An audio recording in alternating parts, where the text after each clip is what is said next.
Hi friends, welcome to my YouTube channel. ഇന്നത്തെ എൻ്റെ വീഡിയോയിലേക്ക് എല്ലാവർക്കും സ്വാഗതം. അപ്പോൾ നമ്മൾ ഇന്ന് കാണാൻ പോകുന്ന സ്ഥലത്തിനെ കുറിച്ച് ഞാനൊന്നും പറയുന്നില്ല, നിങ്ങൾ നേരത്തെ തന്നെ കണ്ടു.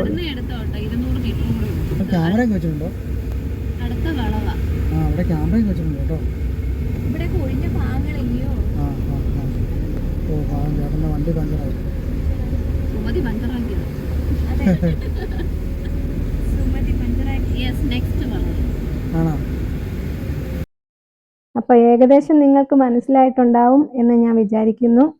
അപ്പം നമ്മൾ കാണാൻ പോകുന്നത് സുമതി വളവ്.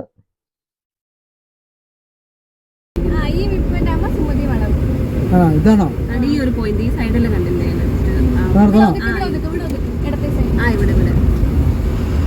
ഇതാണ് സുമതി വളവ്. ഞങ്ങള് സുമതി വളവിലെത്തി. പക്ഷെ അതായിരിക്കും ഇതൊക്കെ ഒരു കൊണ്ടിടാൻ പറ്റിയ സ്ഥലമായിരുന്നു അന്നത്തെ കാലത്ത്. ഒന്നുകൂടി ഉള്ളിലായോണ്ട് തട്ടിക്കൊണ്ടുപോയാലും കഥകളൊക്കെ ഇപ്പൊ ഈ ആൾക്കാര് പറഞ്ഞുണ്ടാക്കും കേട്ടോ.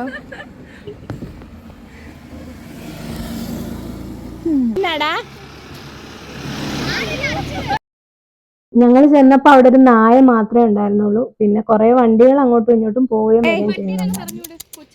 എന്നാ എല്ലാവരോടും നല്ല ഇണക്കമൊക്കെ ഉള്ള നായയാണെന്ന് തോന്നുന്നു. പാവം ഒരു നായയായിരുന്നു.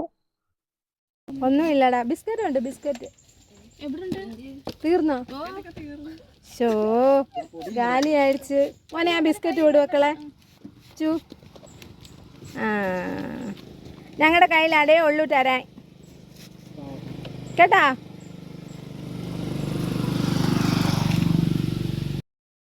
അങ്ങനെ പിന്നെ ഞങ്ങൾ അവന് ടാറ്റയൊക്കെ കൊടുത്തു പറഞ്ഞു വിട്ടു. പിന്നെ അതിനുശേഷം വീഡിയോ എടുക്കാൻ, സുമതി വളവിന്റെ വീഡിയോ എടുക്കണ്ടേ? വീഡിയോ എടുത്താലല്ലേ നിങ്ങൾക്ക് എല്ലാവർക്കും കാണാൻ പറ്റത്തുള്ളൂ. ഇനി ക്യാമറാമാന്റെ കയ്യിലോട്ട് മൊബൈൽ ഹാൻഡ് ഓവർ ചെയ്യുകയാണ്. എടുക്കൂ എടുക്കൂ എടുക്കൂ, വൈഡ് എടുക്കൂ, വൈഡ് എടുക്കൂ. കൊച്ചവിടെ ഇരിക്കുക.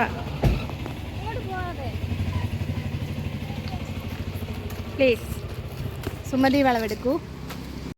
പക്ഷെ നിങ്ങൾ വിശ്വസിക്കോ ഇല്ലയോന്നൊന്നും അറിയത്തില്ല കേട്ടോ. ഞാൻ കുറേ വീഡിയോസ് എടുത്തിട്ടുണ്ടായിരുന്നു. അവിടെ നിന്ന് അവിടെ വന്ന ഒരു ആളിനോട് ചോദിച്ച് കുറച്ച് കാര്യങ്ങളൊക്കെ ഞാൻ വീഡിയോ ആയിട്ട് പകർത്തിയെടുത്ത് വെച്ചിരുന്നു. പക്ഷെ അതൊന്നും കാണുന്നില്ല, എല്ലാം മിസ്സായി പോയി. എന്ത് സംഭവിച്ചു എന്നൊന്നും എനിക്ക് അറിയത്തില്ല കേട്ടോ. ഞാൻ നാട്ടിലുള്ള ആളായിരുന്നു. അപ്പൊ എന്നോട് കുറച്ച് കാര്യങ്ങളൊക്കെ ഇങ്ങനെ പറഞ്ഞു. അപ്പൊ അതെല്ലാം ഞാൻ വീഡിയോ ആക്കി വെച്ചു. പക്ഷെ ഒരിക്കലും ഞാൻ ഡിലീറ്റ് ഒന്നും ചെയ്ത് കളഞ്ഞില്ല. പക്ഷെ എങ്ങനെയോ അത് പോയി. പക്ഷെ എന്തായാലും വീഡിയോസ് ഒക്കെ ചെക്ക് ചെയ്ത് നോക്കിയപ്പം, എഡിറ്റ് ചെയ്യാൻ വേണ്ടിയിട്ട് നോക്കിയപ്പോൾ അതൊന്നും കാണാതെ വന്നപ്പോൾ എനിക്ക് ഭയങ്കരമായിട്ട് വിഷമം വന്നു. കാരണം ഇനി ഒരു തവണ കൂടി അവിടെ പോയാൽ പോലും അതുപോലെ എനിക്ക് ഒരാളെ കിട്ടുമെന്നോ എന്നോട് അങ്ങനെ സംസാരിക്കുമെന്നോ ഒന്നും ഉറപ്പില്ല. എന്തോ അത് മിസ്സായി പോയതിൽ എനിക്ക് ഒരുപാട് സങ്കടമുണ്ട്. അതുകൊണ്ട് ഈ വീഡിയോ എല്ലാം പാതിയേ ഉള്ളൂ കേട്ടോ. ഇത് ശരിക്കും പിന്നെ എനിക്ക് ഒരുപാട് വീഡിയോസ് ഒക്കെ പോയതുകൊണ്ട് മൊത്തത്തിൽ ഞാൻ എഡിറ്റ് ചെയ്തതും ഒന്നുമില്ല. ഞാൻ അങ്ങനെ തന്നെ പോസ്റ്റ് ആണ്. എങ്കിലും സുമതി വളവ് കാണാൻ സാധിച്ചതിലും അവിടെ പോകാൻ സാധിച്ചതിലും ഒരുപാട് സന്തോഷമുണ്ട്. അപ്പം എല്ലാവരും എൻ്റെ വീഡിയോ കാണുക, സപ്പോർട്ട് ചെയ്യുക, സബ്സ്ക്രൈബ് ചെയ്യുക.